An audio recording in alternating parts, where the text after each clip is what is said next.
You are listening to It's Midnight Somewhere with DJs Mistress McCutcheon and The Wasteland. It's midnight somewhere. It's midnight.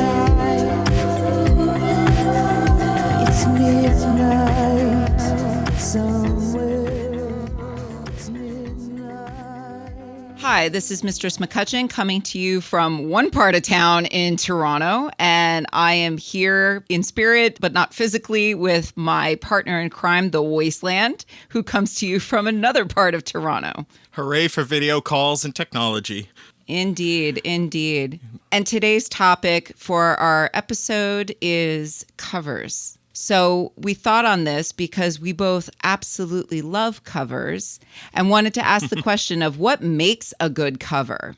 So for me, I put covers in kind of categories. There are covers that are true to the original, and then there are covers where the band makes it their own. Now, a true to the original one, usually for me, is pretty solid. If I like the band, I'm probably going to like the true to the original. If I like both bands, even better.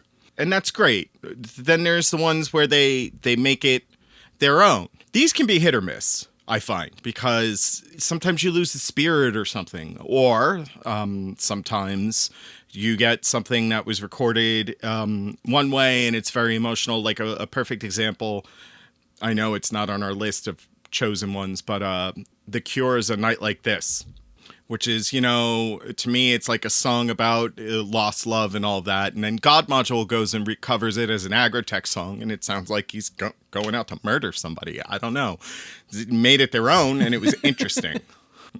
I didn't even recognize it as the same song until 3/4 of the way through. I was like, wait a minute. That's another aspect is I was wondering why we like covers so much, because in my book, I will agree with you in that what makes a good cover is when you can refresh a song, whether it's a very well-loved song or a song that maybe needed some light shed on it, or when you can totally bring something new to the table in how you reinterpret the song. And it's funny because I was wondering what it is that makes us love covers so much. And I think it has a lot to do with a touch of nostalgia and that love of a given band and paying that homage to the band. Because when people get out on a dance floor, they tend to dance to things that they know. And it takes a little bit of extra to dance to something that you might not necessarily know. But if you like it, maybe you'll start moving to it. And a cover is a great way to bridge that gap, because if you're doing, as we do with Prophecy, mostly new or more obscure music, dropping a cover in the middle of the set, I find, is a great way to get people out there, because they hear something they know. Maybe they don't know this version, but if it's about the same speed, or if it's, you know, just really danceable to begin with, it gets them out there. It does the same trick as dropping in something that they know, but maybe is a little tired. Sometimes the cover is more warranted than the original in that reason, especially if it's done in the same vein as the original. If it's about the same speed and it sounds the same, it's very recognizable, and it's going to put people on the floor. The only difference is maybe there's a different voice, or it's done in a slightly different key. It's going to work, I find. And I play a fair bit of covers. But we love it. I mean, it's a lot of fun when you recognize that certain song, and sometimes songs don't age very well, because I've certainly picked up songs from the 80s where you hear it and you're like, wow, this song does not hold up right now. Or you hear something that's really dated and stuck in that time, and it's in an unflattering way. It's funny because for me, I got very interested in Afra Hayes's catalog of work, and a lot of her songs are very much on the side of the 80s, even though she was an amazing singer and a national treasure in Israel. Her songs they sound very much of a certain time, and they're not always that great. But hearing a refresh of that could be really interesting. And some of those covers that are true to the original, that are trying to stay on with that original sound, but give it an update, is really nice to hear too. Right. And I think that's where the band doing the cover comes into question. Because if the band doing the cover is drawing influence from that period and updating those sounds, they're going to land it. Yeah. Right? They're going to nail it. And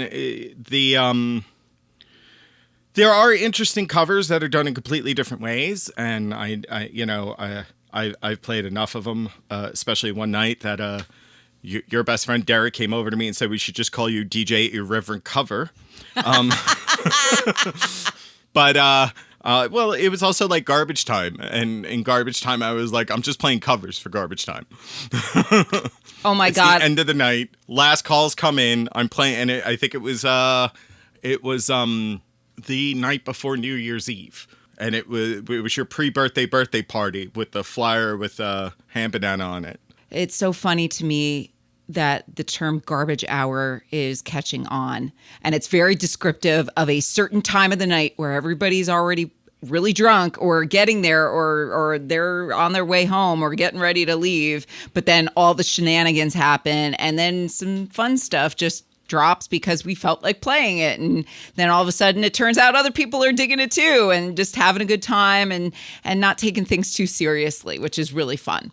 Which is a great way to end the night, because you don't want to end the night with the everything's over. Let's go out on a high note. That's lovingly why I think I started calling it Garbage Hour first, and you were like, wait, what's that? And I actually took that from believe it or not, football. Okay. How is it using that term in football? In football, they call it garbage time when one team has clearly won and now they're just playing for the end of the game. So it's like, oh, look, it's, 21-3. And you'll hear the announcers, they'll be like, oh, and there's, now it's 21-10, even though it's a garbage time touchdown. Well, it still works as a term, and I'm glad that people are getting the hang of it and that are running with that specific term, but that's what it is. I love it. I love that it's catching on. Me too. So let's get into the reason why we're here. I'd like to get started with one of my choices. This comes to us from Velvet Kills, which is a synth punk electro rock duo from Portugal. This particular cover is available on their album called Mischievous Urges, and they cover Joy Division's Shadowplay. Shadowplay was originally recorded under Warsaw when the band was called Warsaw back in 1978. However, that first recording was scrapped, and Shadowplay appears on Unknown Pleasures, which was released in 1979. Warsaw later commercially released in the 90s, along with some other tracks, their catalog of those first early recordings. But I really enjoy this update from Velvet Kills. I think it is very well done, and hearing the strong female vocal on it is also really great. So let's kick off with Shadowplay.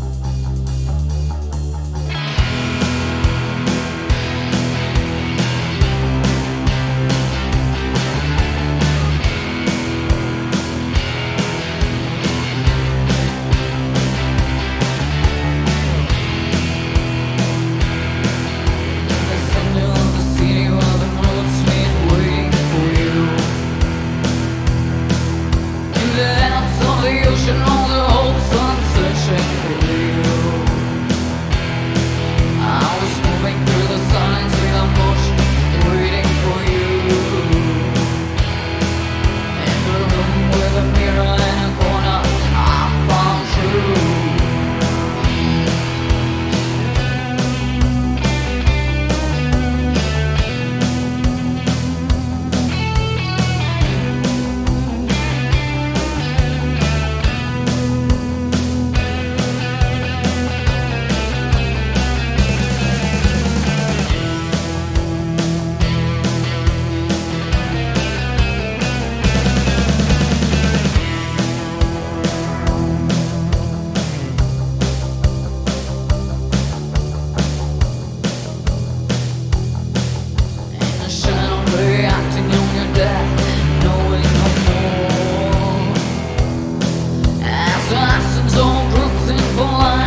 Yeah, so all my choices are going to fall in that first category. Bands that are leaning into their strengths and choosing covers that they can add something to and refresh the sound of. And the first one I got on deck is from Parallox, who in many ways to me is the spiritual successor of the Pet Shop Boys. Even though the Pet Shop Boys are still active, they are very much in that vein. And he's out of Australia, I believe. I know he's originally from Australia, but depending on what profile you're looking at online right now, some of them say New York, some of them say Melbourne. I don't know exactly where he is, and that's cool. And I say he, but he does work with a lot of vocalists, a lot of female vocalists, and he has a lot of guest vocalists. So I don't know if it's one person or if it's a duo at this point.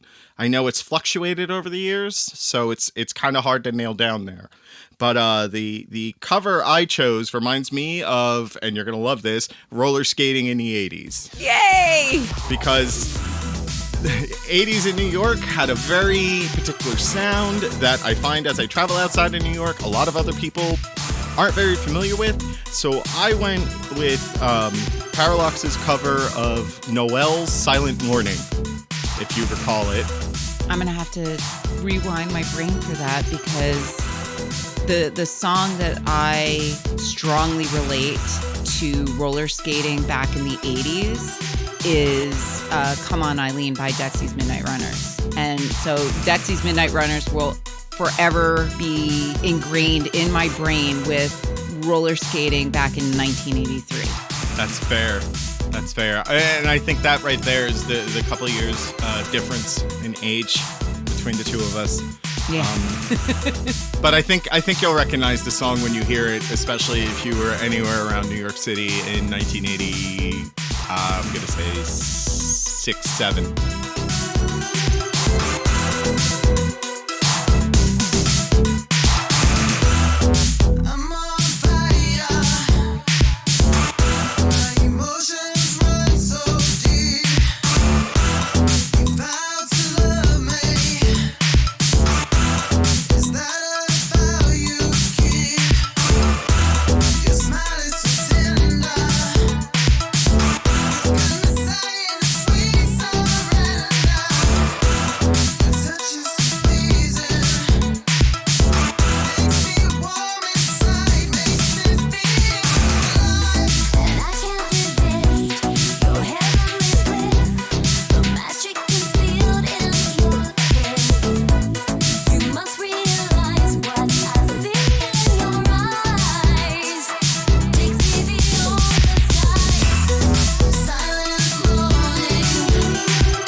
So it's funny that you brought up the Pet Shop Boys because my next choice actually comes from a cover from the Pet Shop Boys. I want to talk about the 1987 single Rent, which comes off of the album Actually.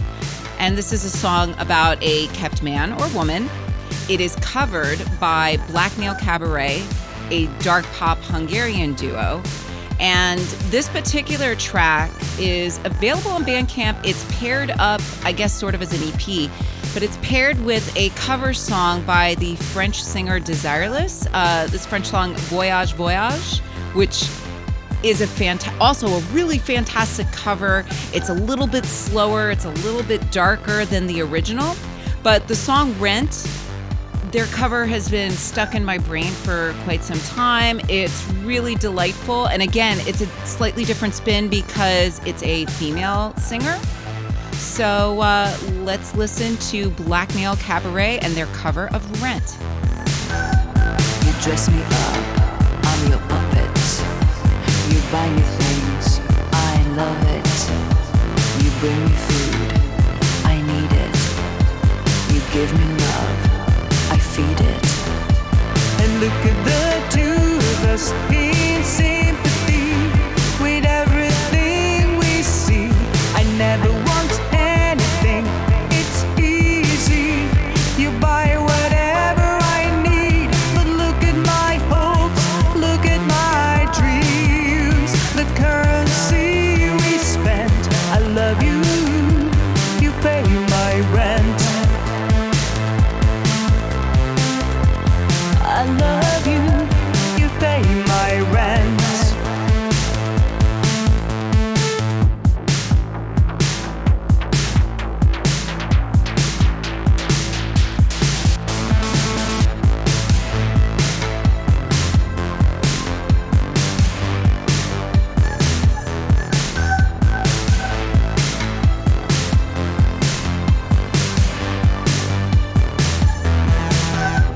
You phone me in the evening on hearsay. You bought me caviar. You took me to a restaurant off Broadway to tell me who you are. We never ever argue, we never calculate the currency we spent. I love you, you pay my rent. I love you, you pay my rent. I love you, you pay my rent. I'm your puppet.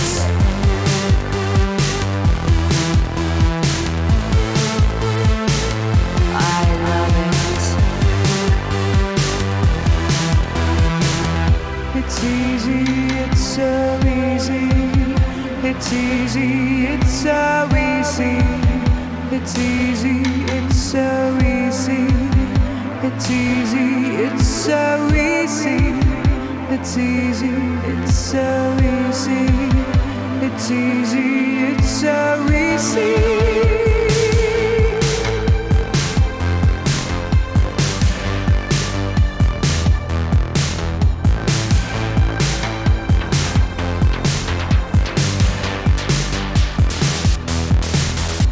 And look at the two of us in sympathy and sometimes ecstasy. Words mean so little and money less when you were lying next to me.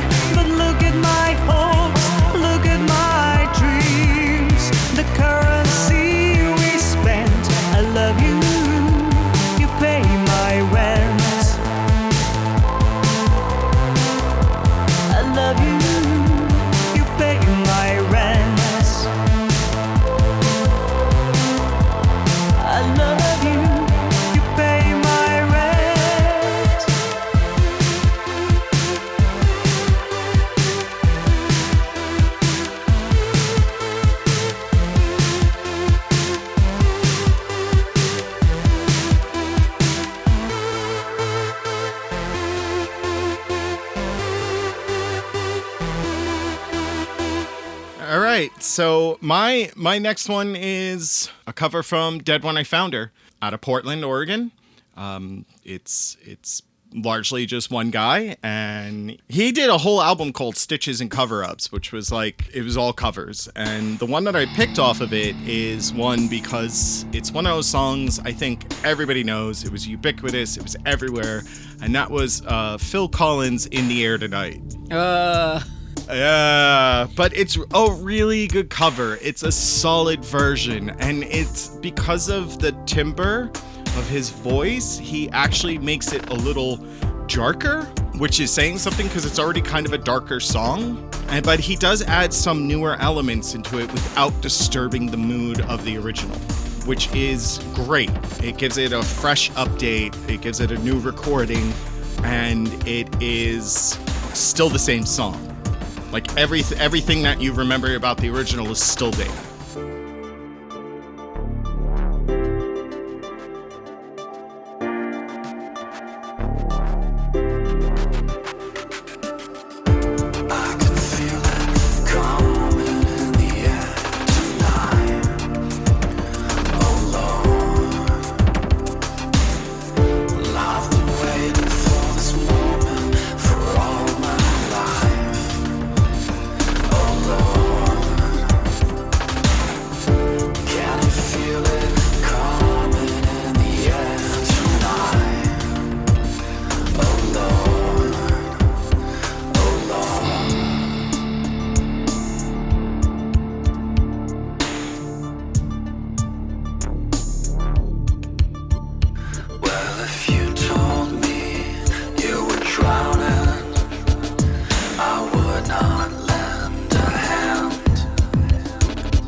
My next choice of cover comes from the first wave of punk in New York City.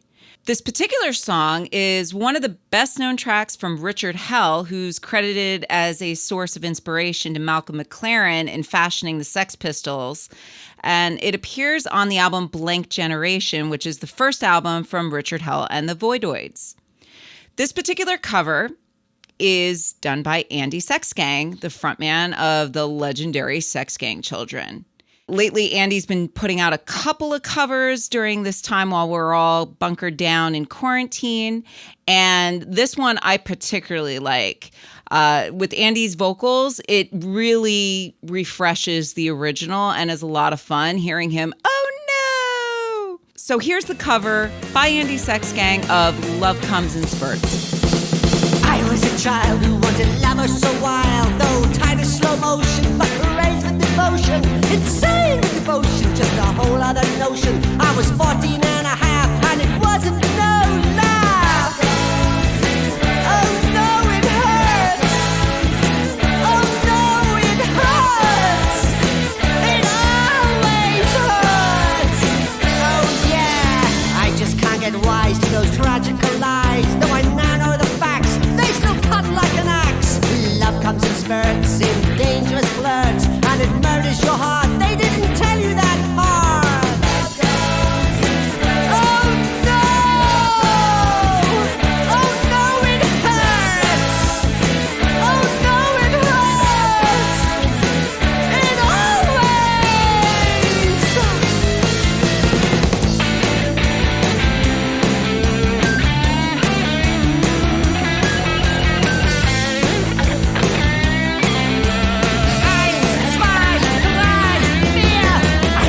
get wise to those tragical lies, though I now know the facts. They still cut like an axe. Baby, love comes in spurts, in dangerous flirts, and it murders your heart. They didn't tell you that part. Oh no!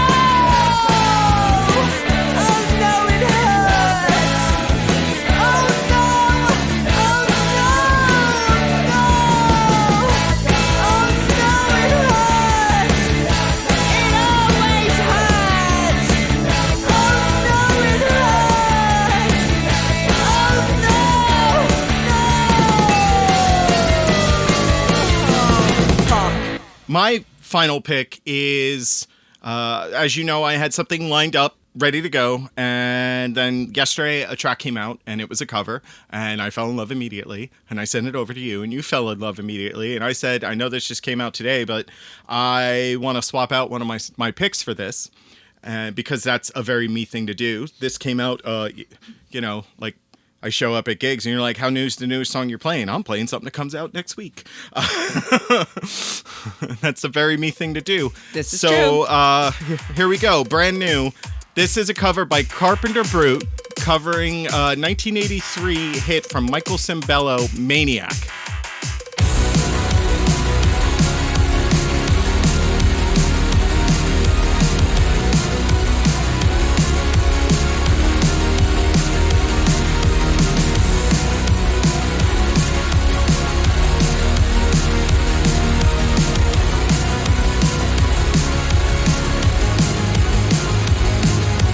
Still town girl of a Saturday night, looking for the fun of a life.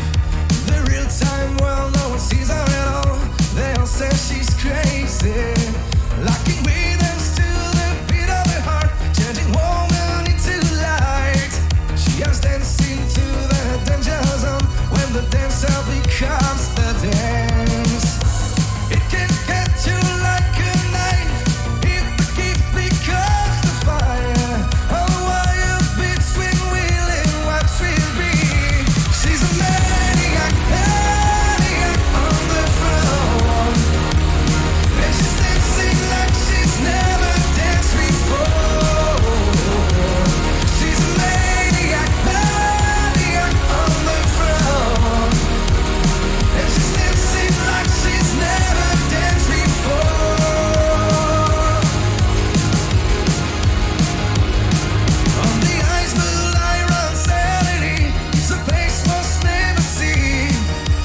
It was really difficult to pick just 3 songs apiece in this cover show because there are so many different covers that bring a different element to a song or that refresh an old classic or a beloved favorite. And I was thinking of Ashcode because their cover of I Can't Escape Myself by The Sound is actually pretty incredible and very well done. And it was funny because I just saw news of a compilation by Dune Altar Records that will be available on June 5th, paying tribute to the criminally underrated post-punk band The Sound. Some of the musicians involved feature crew lives and actors. In paying tribute to The Sound, their frontman, Adrian Borland, struggled with mental illness during his life and had committed suicide in 1999 at the age of 41. In honor of his memory, the proceeds from the album sales are going to Painted Brain, which is an art-based therapy and rehabilitation organization from Los Angeles. So do keep an eye out for that. I was looking for a link for a pre-order. I haven't been able to find one, but it's Dune Altar Records, and the date to keep in mind is June 5th. Which, you know what else is June 5th? What's that?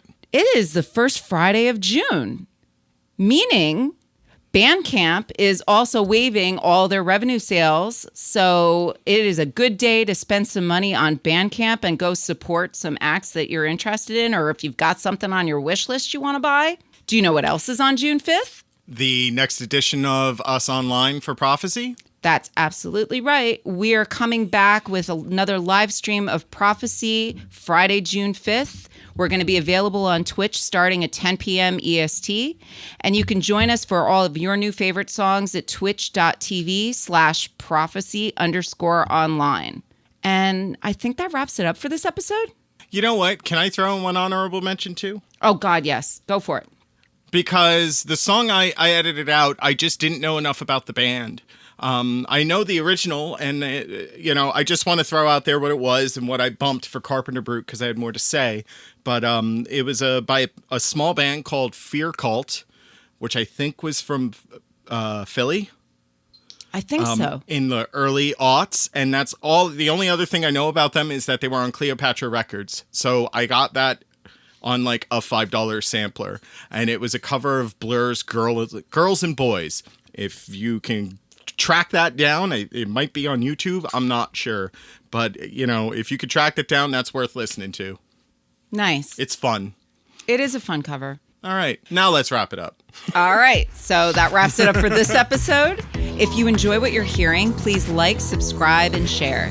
You can also reach out with comments and feedback via our Facebook page or via email at itsmidnightsomewherepodcast@gmail.com. Many thanks to our producer, Justin Minister, and to Robyn Bright of Cockatoo for our theme music, and also to our artist in residency, Marion Green, for our visuals and logo.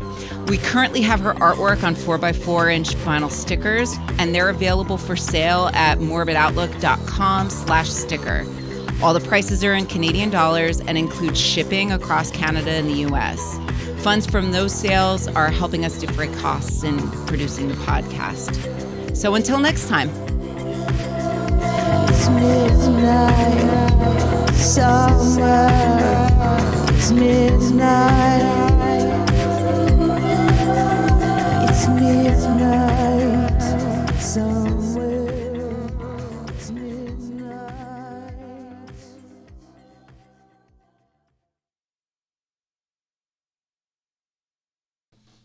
This podcast was almost called "Give Me a Dollar," said like a hobo.